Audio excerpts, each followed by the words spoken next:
our door is open.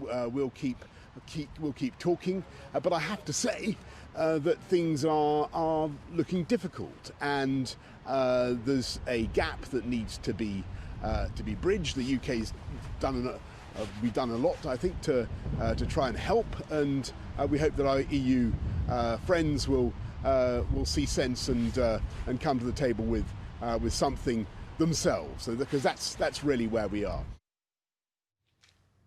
Well, we can talk now to John Ryan, who is a Brexit advisor and an economist at the Munich-based Institute for Economic Research. Thanks very much indeed for being with us on the programme, John. So we're being told that there is just a few hours left for the UK and EU to agree a post-Brexit trade deal.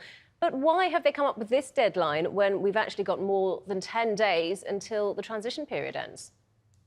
Well, exactly. I think that is the point. I mean, the real deadline will probably be the 31st of December. And if you listen to what Boris Johnson is saying there as well, and what other people are saying in the background, is that maybe Britain will actually leave on the 1st of January with no deal, but then they could do a deal. They could either, if they're going to miss some of these deadlines, I think there's a deadline for today, a deadline for Sunday, another deadline. This all seems really familiar. I mean, time is becoming finite, but I think we're going to go right up to the wire here.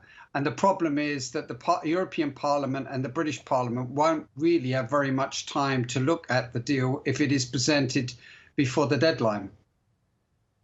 And we're being told that the sticking point is still fishing, with Britain wanting sovereignty over its waters.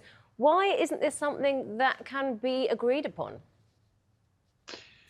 Well, I think when you listen to the British government, and on the one side, who's making a really big deal about the fishing and having control over our own waters, despite the fact that we actually, we sell quite a lot of that fish into the EU.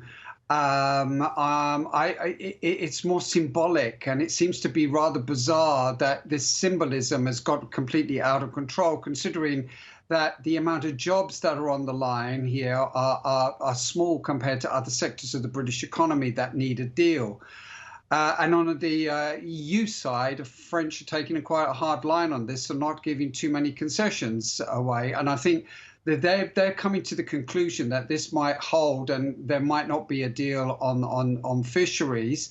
Along with the Republic of Ireland, France would get a lion's share of a fund that's been set up to deal with the consequences of Brexit. So it's irrational in a lot of ways, but it's symbolic for some of the participants in this negotiation. So if no deal is made, which is looking increasingly likely, would WTO rules necessarily be a bad thing for Britain? Well, we can see the consequences of a WTO. It's been going on for 4 years now, and going out on WTO is going to be a severe shock for the British economy. We've already got 20 to 25 mile back a load on the M20 of lorries going into the ports. This is going to only get worse. And so I think it's going to be a reality check going on in WTO. And that's where maybe some of the participants talking about maybe going out on the 1st on WTO rules will show maybe some people this is not a particularly good idea, and that some kind of deal needs to be made post that.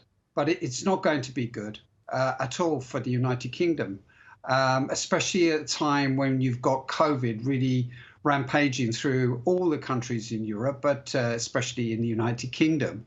So this is not going to be a very good place to be, really, in that sense. So WTO is a very, very basic type of trading agreement, and the United Kingdom is going to suffer in that regime. OK, Professor John Ryan from the Institute for Economic Research, thanks very much indeed for talking to us today.